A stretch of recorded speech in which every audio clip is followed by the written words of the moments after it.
gledaju.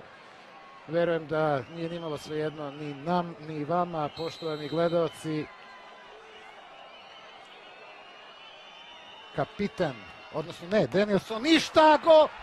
Promašio, odnosno odbranio je Bajković, a lopta se odbila do prečke. Dakle, Danielson Ferreira je promašio u 7. seriji i Crvena zvezda je pobedila sa 6-5 nakon penala. Ide Mladenović ka Šestercu, zna Mladenović da šutne, ali mu je pobegla lopta. Mladenović! 1-0!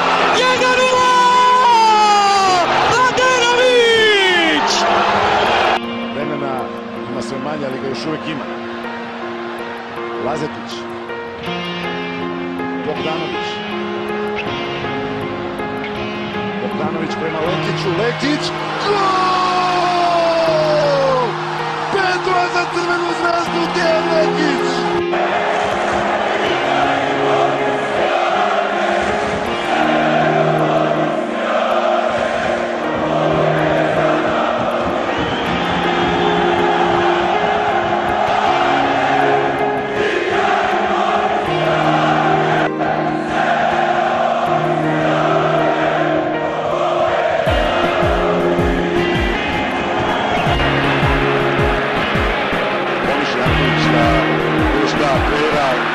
Ali Žigić je tamo, pogledajte kako igra Nikola Žigić,